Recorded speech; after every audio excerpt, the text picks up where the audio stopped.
Milestone ট্র্যাজেডিতে এবার চলে গেল বার্নে চিকিৎসাধীন শিশু জারিফ ও স্কুল স্টাফ মাসুমা। নিহতের সংখ্যা বেড়ে ৩৫। বিদেশ থেকে ভাড়া করা লোক দিয়ে রাষ্ট্র পরিচালনা করা যায় না মন্তব্য মির্জা ফখরুলের। পুরনো পদ্ধতিতে দেশ চলবে না, হুঁশিয়ারি এনসিপি।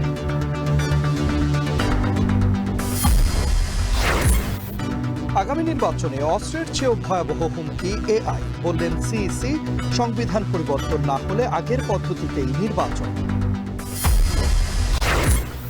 খাগড়াছড়ির দীঘিনালায় জেএসএস ও ইউপিডিএফ এর 2 গ্রুপের সংঘর্ষ। 4 জন নিহতের দাবি দীঘিনালা থানা পুলিশের।